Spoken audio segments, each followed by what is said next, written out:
I guess we're here to kind of talk about monitoring in a single pane of glass, right? I think it's something that's it's one of the more important things I think that we can that we kind of have or need in the AV industry overall.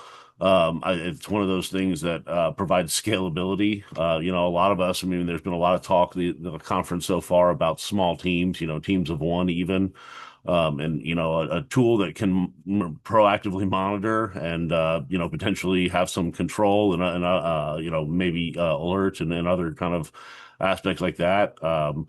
Makes that job for a smaller number of people kind of infinitely easier. I think to all you manufacturers out there, if you're not kind of on board with it, kind of take this presentation and hopefully some more after it and kind of understand that this is something that we need, and it's time for everybody to start kind of playing nice together, and have a single pane of glass instead of everybody having their own, right?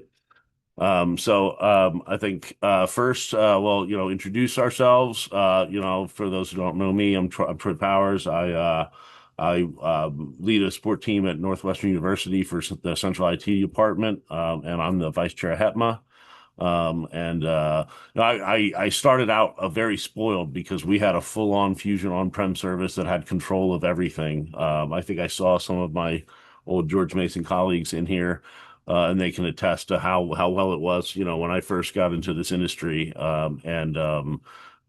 After having lost that and having, seen how difficult it is to kind of build your own platform. I think that's, one of the reasons I think it's even more important for kind of the manufacturers to get together. So with us, we've got Chris Kelly and Mattieu Kaminski. And go ahead and have them introduce themselves. Chris, tell us about yourself. Yeah. So I am Chris Kelly. I'm a senior IT support specialist at University in Omaha, Nebraska. Um, so we have our main campus here in Omaha, and then I also help support a little bit our Phoenix campus and our newly kind of being stood up with IT stuff in the Dominican Republic campus. Beyond that, I'm also the advisory board chair for HETMA. So doing my nearly weekly meetings there with our wonderful sponsors to try and help get people visibility and communication with folks that they might not otherwise get on campuses of their size. And Matt, what's going on? We Oh, just saw you, huh? yeah, I know. Welcome back. Go figure. Teddy texted me yesterday. I was happy to also jump in if needed. So, Matt Kaminski, University of California, Berkeley, College of Computing, Data Science, and Society. It's the first school being built in 50 years on campus, 400,000 square foot, more than 100 rooms with AV to manage. I'm also the chair for sponsorship at HETMA as well, and Zoom ambassador as well. I'm just gonna toss it out there. Right on. Well, thank you guys for joining us. So I guess kind of the first thing, I think, and I'll take this cue a little bit from Joe is, maybe let's define what do we mean when we say a single pane of glass? Like, so what does that mean to you guys, when you talk about, monitoring in a single pane of glass, Chris? So, unfortunately, this is still an ideal that I would love to get to. We're exploring ideas for this single pane of glass, whereby ideally you've got one platform that is pulling in these, APIs, getting in hooks from different monitoring platforms so that you can go to one place and see all the things of your AV footprint. So you can see your DSPs, you can see your controllers, you can see Dante ties if you're running Dantes, so that you can see all the things in one place instead of having tabs open everywhere for all the different things. It's in the best case scenario that you've got a converged enough network to be able to see all those things in one place instead of having jump PCs or having to log into individual switches or whatever it might be. Um, or, situations where you are having nothing on any kind of network and you go into that room and you're seeing what's there. The single pane of glass is I've got one spot. I can see all my things. I know some at least general level status of those things in that one area. Right on. Yeah. What do you think about that, Matt? Well, I mean, it's exactly what I'm seeking, and opening 3,000 windows for five different manufacturers, not something I like to do. I've done that for years. I'm more grateful that I'm able to tap into system remotely, but all of a sudden I'm like, there must be a better way somewhere where you can put a listening device somewhere. They'll fetch all this IP address, repertories them into the right manufacturer, brand, model, and firmware, and give you some type of like pulse check on what's going on, but also some key information about potential fault and loss of service when it come up to connections, hardware issues, software patch, and things like that, which ultimately fell for me for Excite, like a fleet management system that is device agnostic, taking multiple dozen of manufacturers out there and plugging that into one single place is very important. But also, all of a sudden, you're able to normalize your queue. You can normalize your response when it comes up to customer service. It allows you to get more information at the end of the year again to kind of strategize on what needs attention and what is well done as well. And along with, remote control, launching program remotely and things like that, which also bring us to controlling our AV environment remotely, whether it's for broadcasting purpose, video conferencing purpose, course recording, also simple spell check and be able to monitor the room on the first place. Right on. So, you mentioned that you were looking at a platform. So moving to that platform to Excite, which you mentioned, which one of a handful of third-party vendors that are out there that are kind of working to kind of fill that vendor agnostic monitoring system gap that exists. Uh, how many like dashboards were you like realistically looking at before moving to Excite? And after moving to Excite, have they kind of eliminated the need to look at those dashboards completely, or is it are you still like clicking through and using another tool, or are you able to do everything that you need to do in that one dashboard? So as the product goes and the product roadmap as well and features, I know that Excite is onboarding more and more manufacturers, brands, and models as we speak. It's pretty tight on the Zoom room and the Logitech side of the house. Again, I'm speaking about that because that's what I do. That's my bread and butter.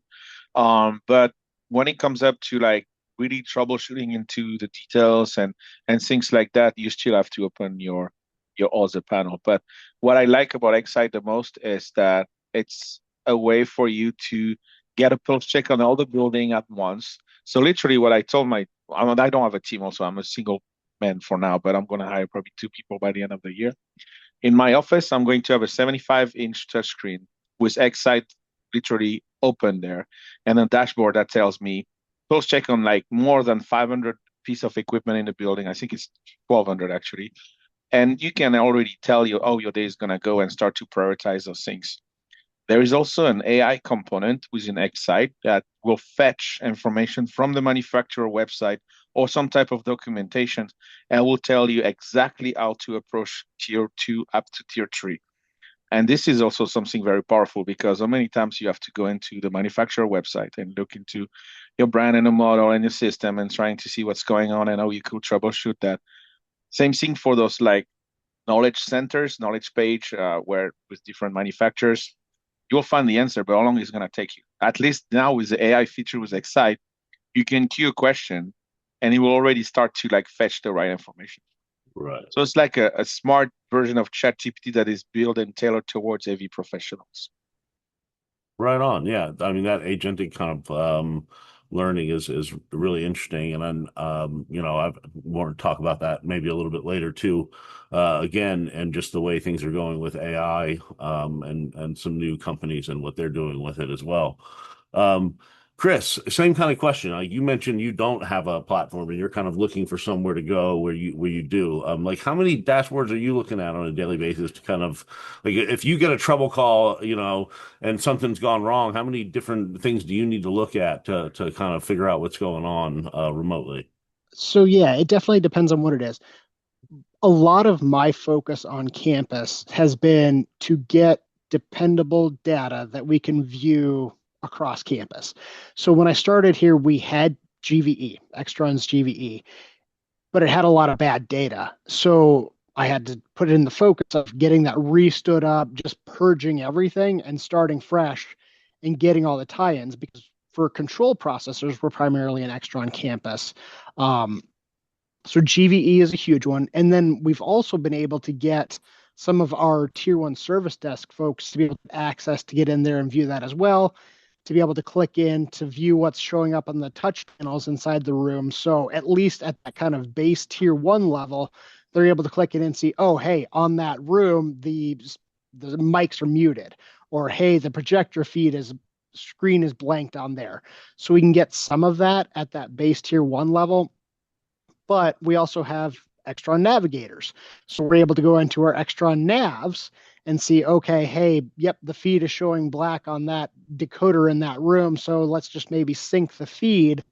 We can do that as a remote thing, totally different dashboard. And then we have, maybe a navigator per floor in our more technical buildings. So we've got the different monitoring panels for the navigators. Dante has been a bit more of a challenge because in some spaces, Dante is just local to the room. It's a local switch, so you have to be wired into that local switch to see your Dante ties.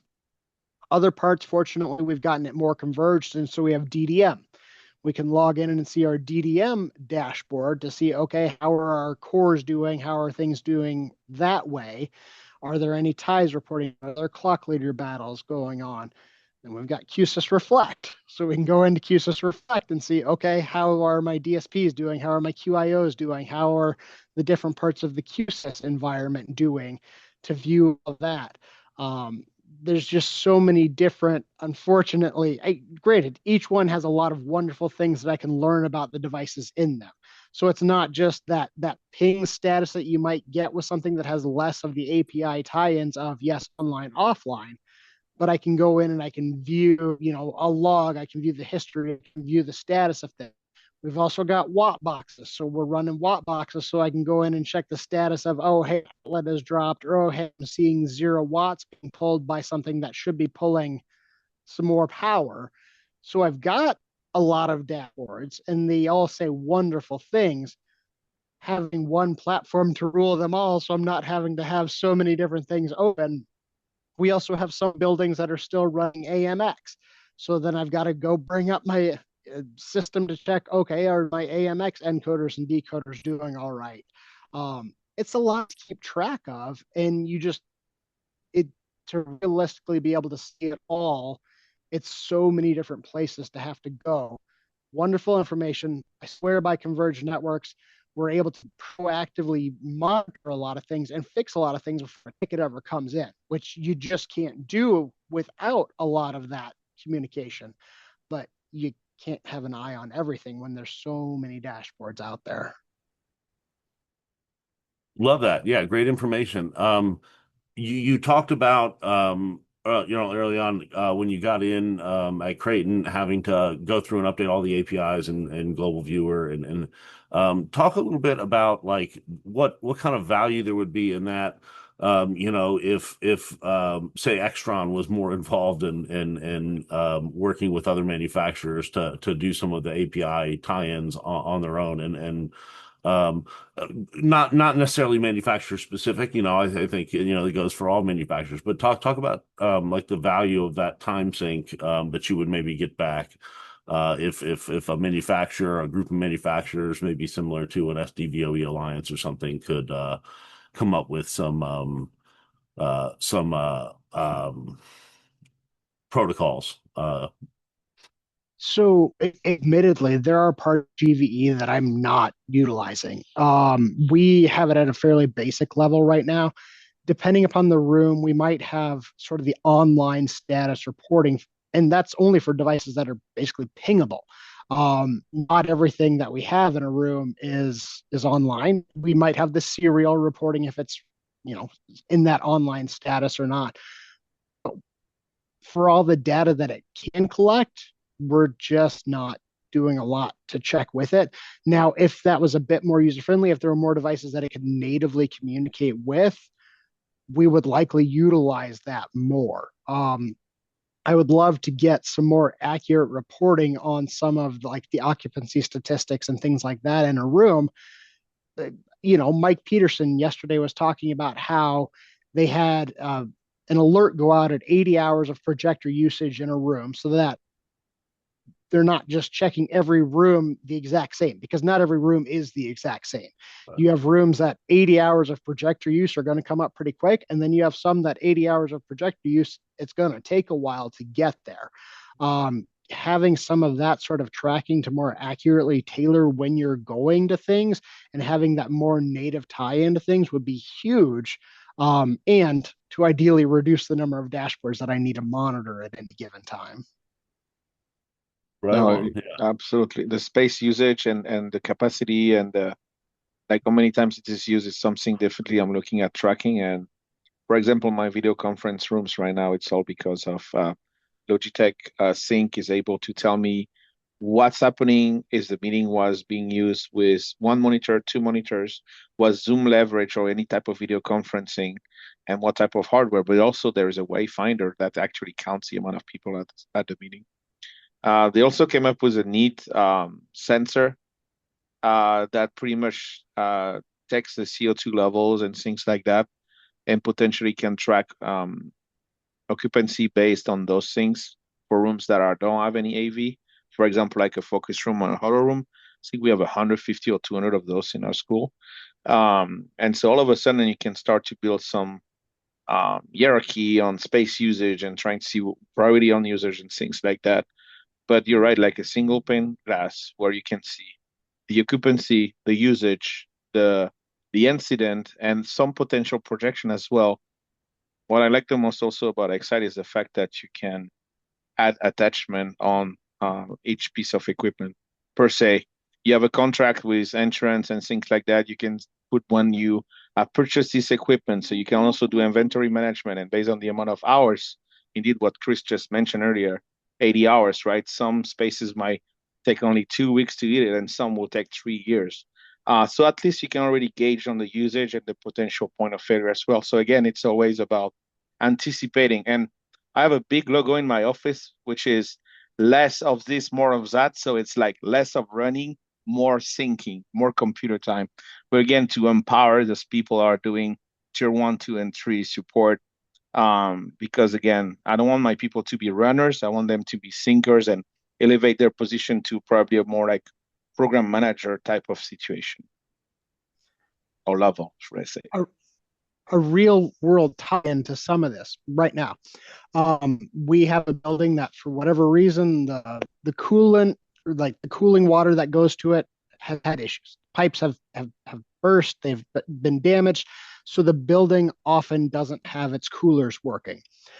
The IDFs in there are getting hot. We have doors propped open, super big safety hazard. Totally get that. We have ACs now installed in 2 of the 5 floors. My Extron encoders and decoders, I can log into each of them through the nav individually and see where their temperatures are. Granted, on the main monitoring page for the nav, I can see if they reach their actual heat threshold to trigger or try and shut down those units. There may be a way, and I just may not know it, but if I could have some way to not have to log in individually to each one of those encoders and decoders that are in that IDF to see, okay, what's your temperature going at? Just a dashboard that would tell me some of that in a simple API pull, that would be great. Because right now I'm logging in floor by floor to those navs, clicking into the ones that are usually the bit warmer coders and decoders and seeing, okay, how hot are you getting? Yeah, no, I love that. I feel like it's a great example of, I'm sure, I'm not familiar with Extron in programming, beyond the configuration. So like I couldn't tell you how to do that. API tying. I couldn't tell you how to, but I'm sure it's possible. Like I know it's possible to do those and to build that alert. But how much better would it be if Exron was helping build those kind of things for us? They have the expertise to do it. I would love to see more manufacturer involvement in this kind of thing. Um, but yeah, so Something about Matt, monitoring, though, Troy, to jump on, like we talk a lot about AV monitoring, AV behavior, troubleshooting, tier one and two, and here comes Lida again. Um, how about events management when it comes up to broadcasting and AV, leveraging the AV during an event, right? So luckily enough, because of AV over IP, also all of a sudden I can enable NDI and Dante. And so this is where I've been looking at like embedding a TriCaster that I can accommodate up to 24 video sources and limited amount of audio channels with Dante virtual license. So I've been looking at VizRT, which seems to be a good way to bring broadcasting where you don't have like a control room per room. You can actually have one TriCaster living in your network, and each time that you need to produce a program, you just tap into it via a browser, and you can literally create amazing broadcasting level events just with a laptop anywhere in the world you are. And that I was very impressed about that. And so if you look at like the NBA and all those things like that, when you see all those motion graphics, it is actually powered by VizRT. And then and NBC, the presidential elections and things like that also use the VizRT kind of powerhouse. But right now, VizRT is looking into educational verticals, and I've been working a bit on an NDA with Zoom and VizRT, and the fruit of that collaboration came up at ISC, where you can literally bring remote speakers into like a physical space, and you'll look like you're in the same room. It's something I was discussing a little bit earlier today. But yeah, monitoring, broadcasting level cameras and audio systems for an event purpose is also something I've been looking into. right on. One thing you mentioned earlier, Matt, is that you didn't want your guys to be runners. You wanted them to be sinkers. So where's that threshold where, because I mean, unfortunately, there's always going to be a time when we've got to get Yes. up and go to the room, right? So where's that kind of threshold? Like where, like with especially considering Excite, like and the new AI capabilities, like where's the threshold? Are you looking to kind of utilize those tools to do some of that basic troubleshooting for you, Yep. even before you send somebody, or how's that kind of look for you? Yeah. And another side is like reactive versus critical thinking and thinking ahead, right? Preventative maintenance will also help us significantly.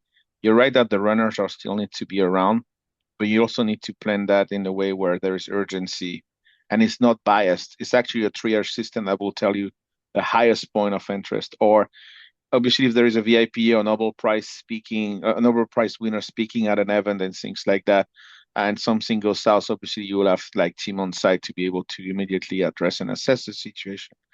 But we will know on Excite much faster than any other manufacturer um, systems when something fails. So it means that by the time that the user sees that there is an issue, we already have an alert. So you already have somebody almost showing up at the door by then.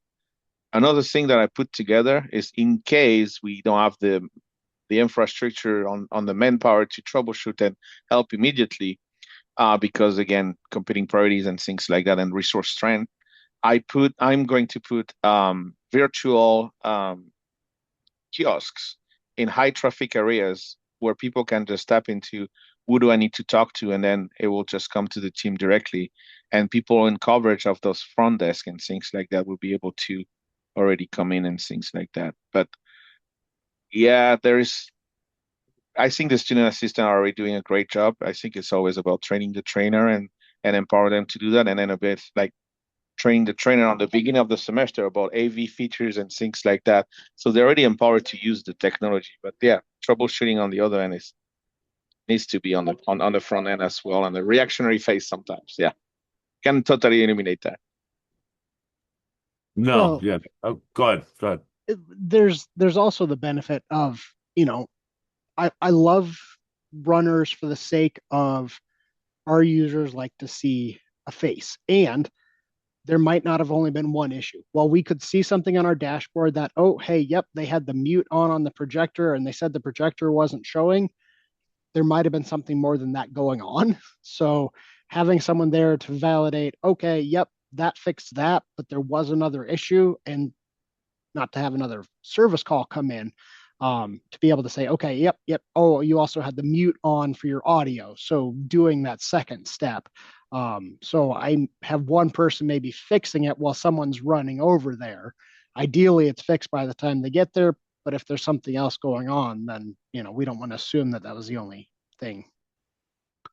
Yeah, I couldn't agree more. When we get a call in, I have my staff is listening to, our student consultants on the phone and kind of looking into that problem. And if we don't, have it figured out within 60 seconds or so, 90 seconds at the most on the phone, then somebody needs to be on the way to that classroom.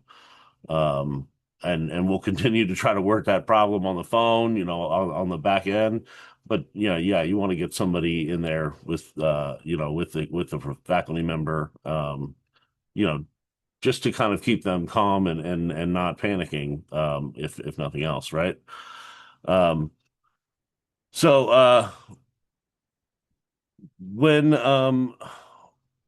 Chris, you have, you don't have a single tool, that kind of brings everything together, but you still have a kind of a large number of really good tools, to control some things remotely.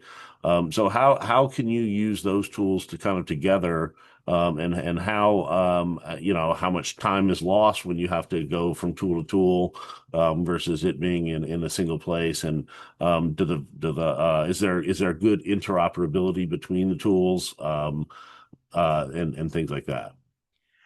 I mean, it's definitely depending upon what I'm anticipating. I work through the workflow to try and say, okay, this is the most likely place that I should start. If I'm not getting audio, well, then I'll log into QSys Reflect. Is anything showing there? Maybe I hop into QSys Designer to follow my flow. It all breaks down to the flow at the end of the day anyway. Okay, QSys looked fine. Okay, now let's go to DDM. Okay, are any of my ties down?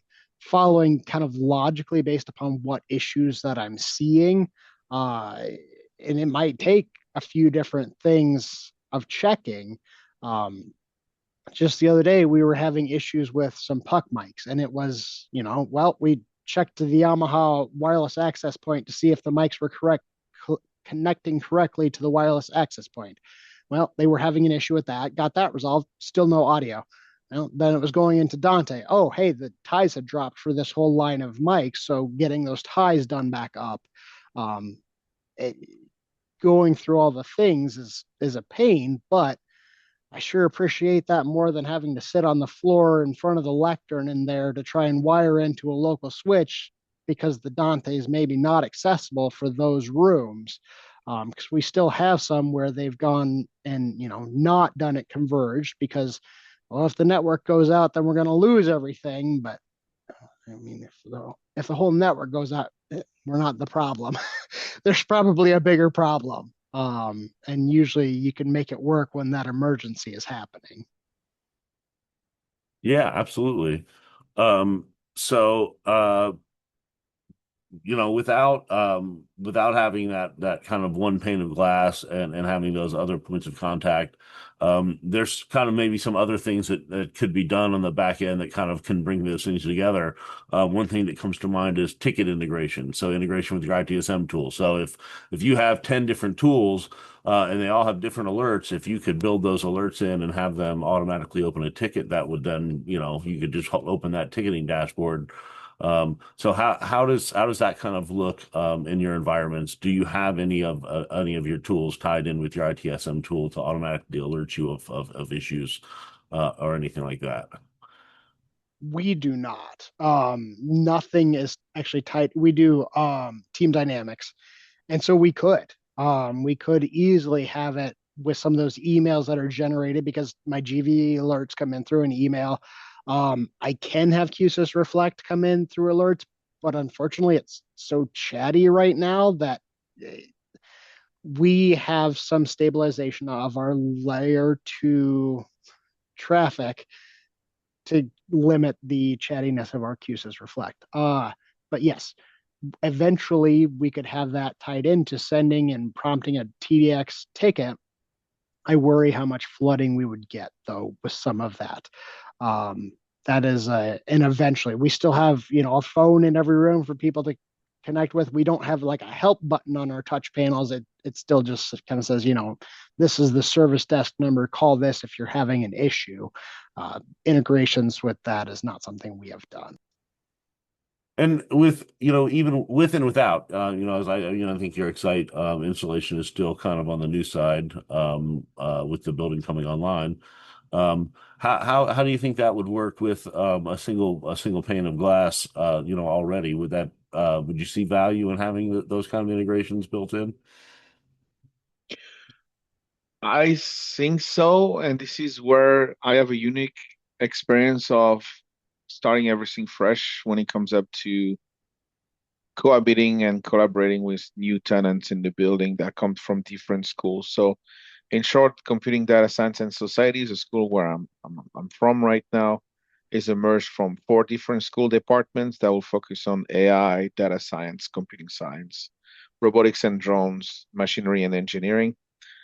And so, fresh from that, we have the unique opportunity to be able to build a new culture where, yes, indeed, customer service can be integrated in one single ticketing system, whether it's AV, IT, or facilities request.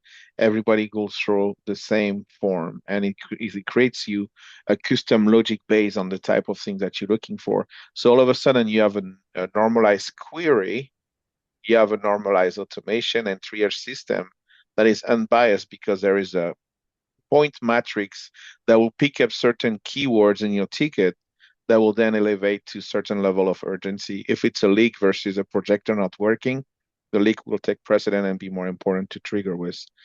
Customer acknowledgement, automated response, normalized response, templated canned responses, and things like that is something I've been looking at as well. Again, not to replace, but to empower people, not to be in a reactionary phase. Be consistent with your reporting metrics as well, because at the end of the year, you are able to tell your story through the data as well. So this, and you'll be surprised, this was something I had in mind for a long time.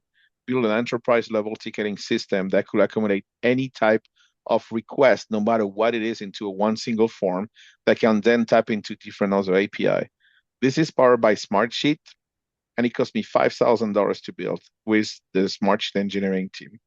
I'm in the middle of this right now. It will serve about 2,000 people in my building, but other people are looking at already starting to normalize this and scaling it as well. Why I'm talking so much about Smartsheet as well is because there is custom API that could be integrated with other ticketing system that you already have within your own department and parties and things like that, such as ServiceNow, RT, I think it's called, which is like a device management system as well, but more on the inventory side. Postal services, things like that, shipping and receiving, QR code generation, bars, and assessment. So to me, it's a no-brainer. I'm going to tap it into Excite as well.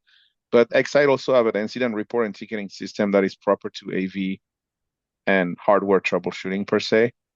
But I still need a better customer experience up front where I can embed a form into the website and things like that. So, yeah, this is what I'm looking at right now.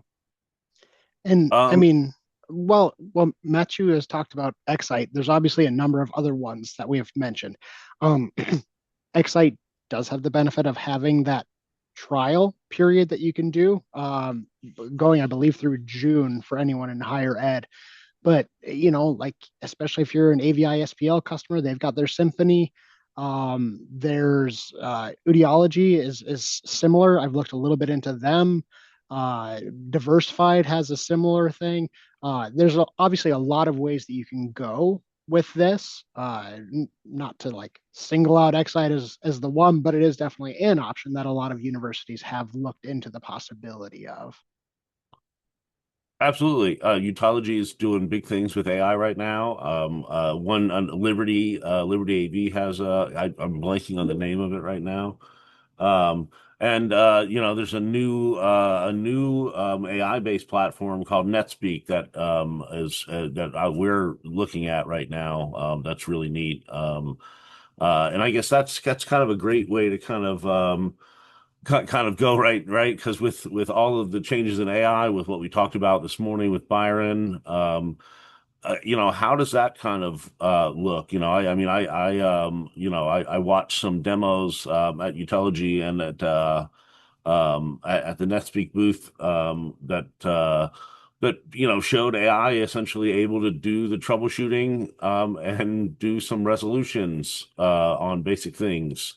So how do we feel about that? Um, do we like AI to recommend actions, or are we just going to let it take actions on its own? How do we feel about AI kind of coming in and interacting with our systems, doing room checks, doing troubleshooting, and those kind of things? Well, when I talk about normalizing a ticket query or a request, it's for me to actually trying to train a bot in 2 to 3 years from now, and to have like a virtual Mattieu or a virtual Lila here that can help me out to have a normalized response on the first place to do a self troubleshooting. When it comes up to digging more and trying to fix a code or a command and things like that, this is where I'm very helpful with like trying to normalize comments where in 5 years from now, potentially, there might be a drag and drop comment that will just simplify all this code and things like that. And I know it's coming to a certain extent. Some already manufacturers do that very well.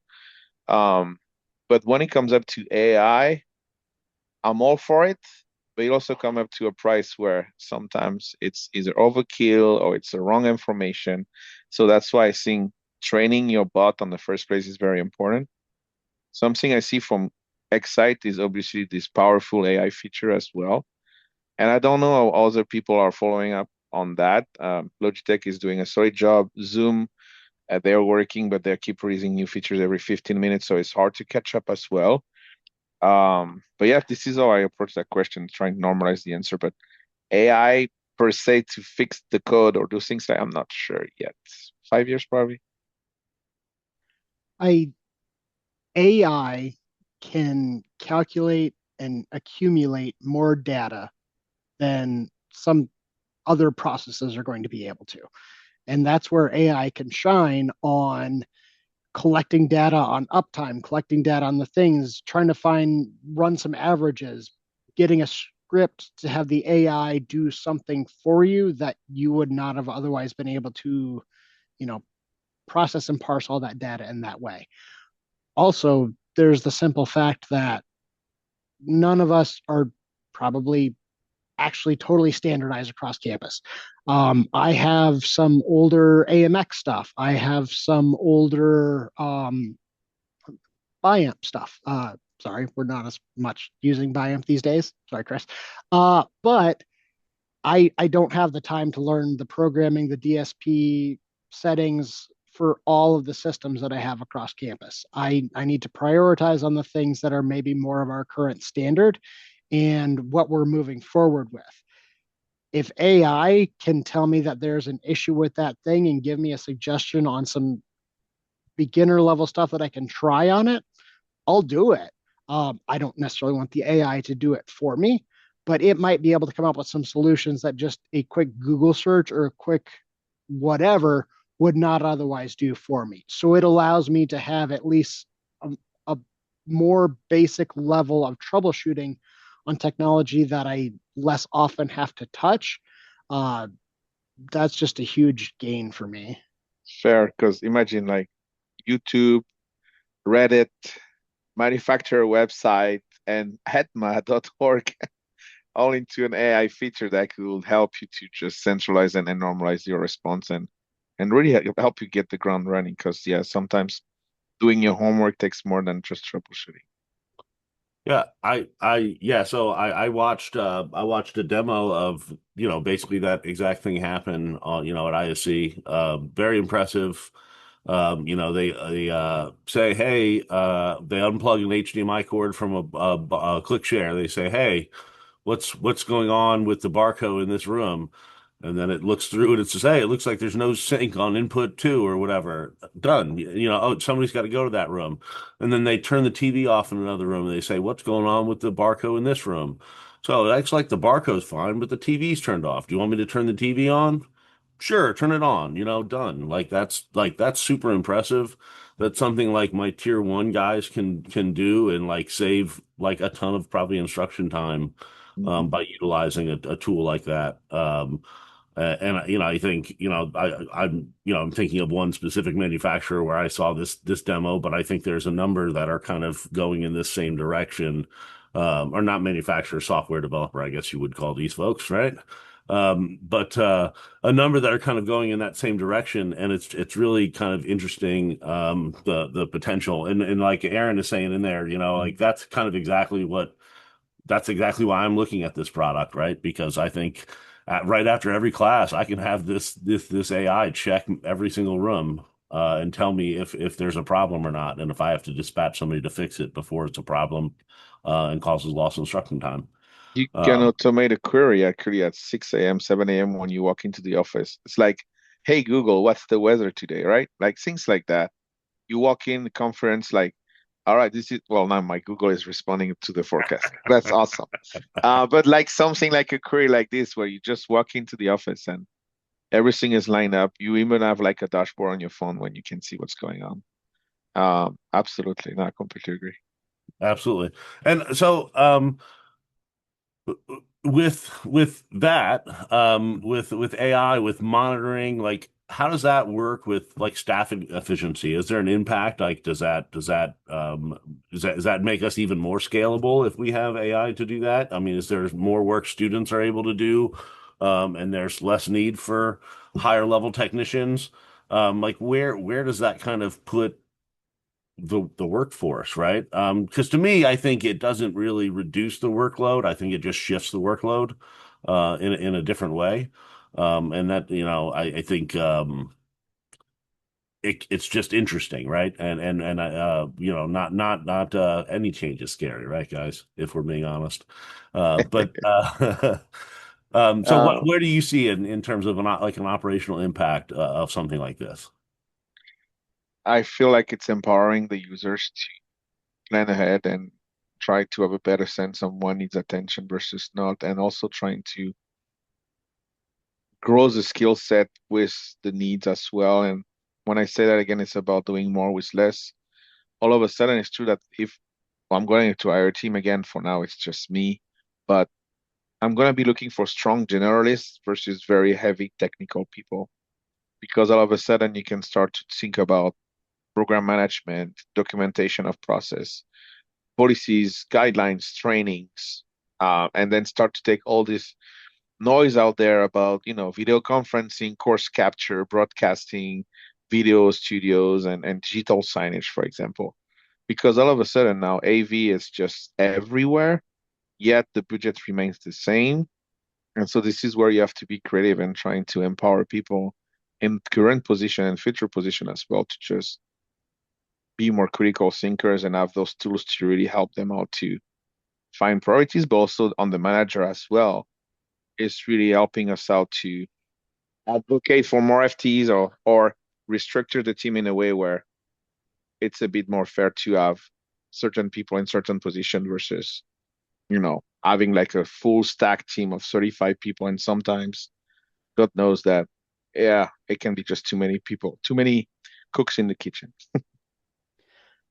I think the more we can empower people that maybe have less knowledge, less experience to do some things, that will also empower people that maybe have a bit more knowledge, a bit more experience to continue gaining more of their knowledge, continue gaining more of their expertise, give them more time back.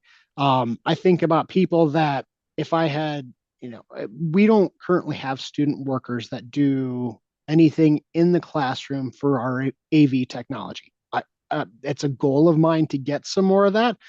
I think you toss the average person in there, they might have no idea where to start. Give them an idea of where to start. If the AI says, oh, hey, the screen's not working, maybe you should check XYZ, we can get people that have a whole lot less knowledge in there doing some of those tasks, keeping some of our FTEs, keeping some of our other people better able to focus on the things that are more complicated. If all of my FTEs are out responding to a call that's as simple as turning a monitor on in a room that a student could easily do, that's allowing us to respond to more complicated situations. I have a backlog of like circle back to things where I might need to work on the programming. I might need to work on something that's a more complicated task. I just don't have the time to get back to some of those things. If I could build some more time in so that more people could be doing some of those things more quickly, we could open the door for more people to do some of those things. That would be great. I have so many things that I would love to learn more about doing and rely less on integrators to do.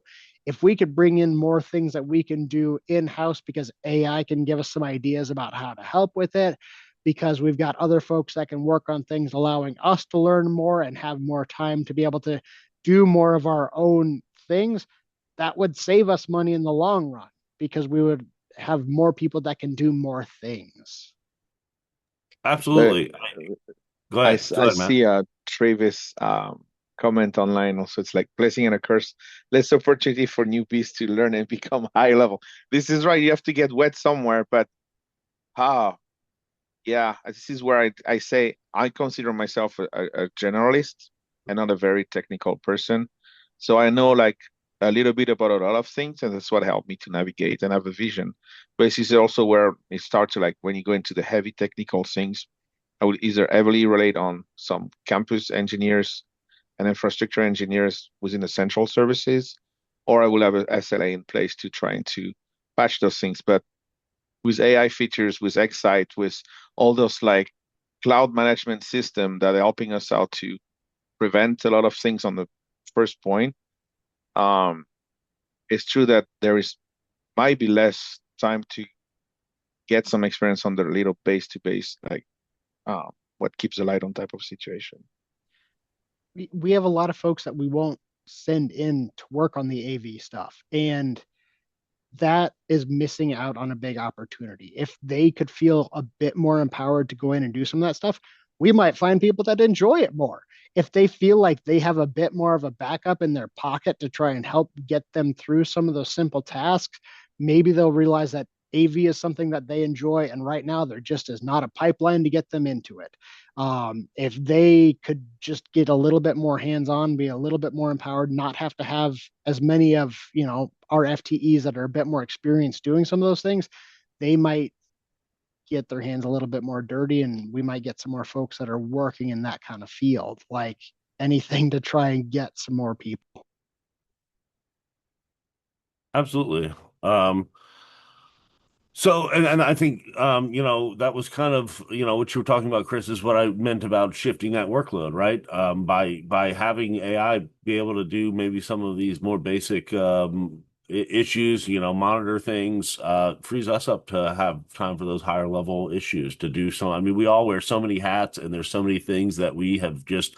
I'll get to that, when things slow down, all yeah, nothing ever slows down enough, right? So just anything that can take a little bit off of your plate, and kind of free you up to do some of those things that have been waiting that'll really probably create even more efficiencies in the department, in your day-to-day work. I say, I welcome it, for sure. Um, so, I mean, what does, with the way things are going with AI, I mean, there's like a number of companies making really big strides in that kind of world in terms of the monitoring systems. What does it look like in 5 years? Like where do we go from here? We just need to read the chat right now, but it's true that yeah, a prompt command to a code, hallelujah. Um, that put a lot of people out of job, but it's also empower us to, again, to do more with less. We're the end user, we're a customer as well, and I think the industry is shifting, whether you like it or not. Unfortunately, AI is kind of here to stay. But obviously, there is also like risk compliance and things like that needs to be taken seriously. But like a drag and drop element on a room, design your own room the same way you will, I mean, jokingly playing a video games, or like build a house, something like drag and drop. I would love to see that because yes, I'm not CTS, I'm not CTSD. I have visions. I know how things work and I know what people like and don't.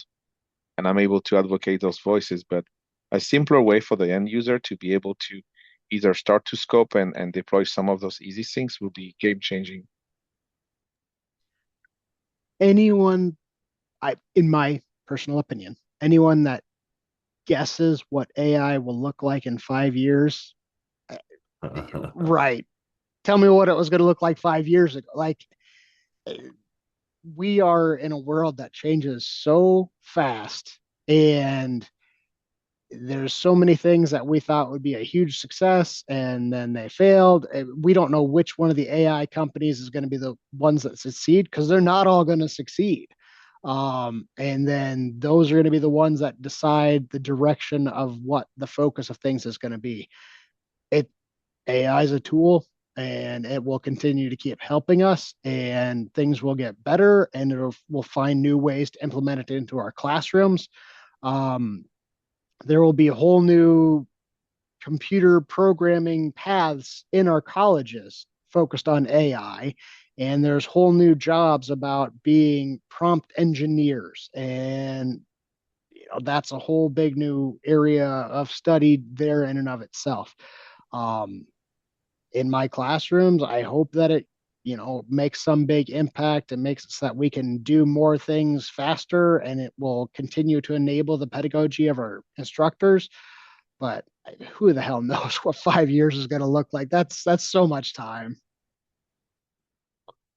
Yeah, I think I don't think I could really agree more with what you said. We're not going to know what it looks like for sure in 5 years, I think.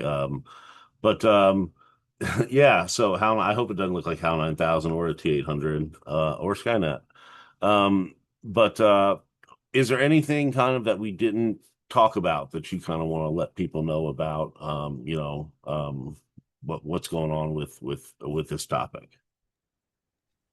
I I uh, I have the benefit of going out to Extron in March. And one of the things that I'm going to do is spend an extra day and ideally go over to USC.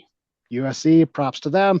I think they're still the second largest Dante deployment in the world, displaced by the NFL podcasts. Yeah, you learn things. But I want to learn from them about how they are getting all of their data online. And it is scary and it's converged, and there is so much chatter out there, and how to control the things. We have an amazing amount of resources here in this community and beyond to try and make these things successful. And the more we isolate things on islands and limit the communication that leaves our classrooms because of fear of flooded traffic or because of fear of what it's going to do to the network or whatever, there's a million and one reasons that people try and come up with to not allow things to be seen outside of a classroom. But the impact to our faculty, staff, students by allowing these things to be seen outside of the classroom, to get more of that proactive approach, to be able to know things before the people in the room know things, is immense and it's powerful. I pray and I hope that all these places can kind of learn to get off of their, oh, ours is the one system for you, but it won't talk to these other systems, and not having open APIs and not just finding a nice, simple, affordable way to get everything talking. It's kind of a rant, but we need to just find ways to get these systems to work together, to talk, and to not have it only be in the realm of the places that have an amazingly large amount of OpEx funds to pay for it every year so that it's limited to the few. Like this is a huge tool, huge resource, huge thing for all of us to be able to get behind. We just need to find a way to speak with our pocketbooks so that it can become an open standard for people to try and get those APIs, and so that more places can get it all talking together. Yeah, what about you, Matt? Anything to add? I think it was well said, but I will reiterate something I said earlier is there is no AV without IT, and those things really need to go together. Otherwise, there is no API, there is no AI, there is no monitoring of the equipment and things like that. So for me, it came up to having to educate the C-suite on the IT side of the house to trying to explain them why AV over IP matter and why I wanted to put certain things a certain way, why all of a sudden a projector needs to hit the network, even if it's an internal network. And so all of a sudden starting to build those rules and regulation about subnets, usage, and firewalls really empower me to really see clearly. And yes, the single panel glasses, it's a dream. I feel like I'm getting close to it as far as being content with what Excite or the manufacturers are putting out there. And we're gonna keep going regardless. Yes, you're right. We don't know what this 5 years gonna look like, but I have high hopes on this. So let's focus on what's the good things. But the impact is also, yeah, being empowered to do more with less and grow with the project. Right on, yeah. Well, so I mean, now we're 2 minutes over, and it's happy hour is starting, so we don't want to mess that up. So if maybe you guys could throw your contact info there in the chat in case anybody wants to reach out and discuss. Somebody Um, asked me about the price of Excite, how much I'm paying. It's $5,300 a year for 300 devices so far, but I'm going up to 500. And then there is an edge computer or like a mini dock that you plug to your system, and it will just ping every equipment in your building like like 5 seconds, I think, for $1,300.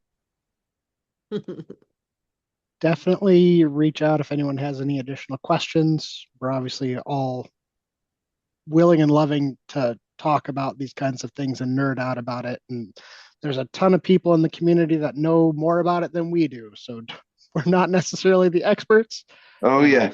in the words of Brave Space, but we all want to learn more and we want to work together to get there.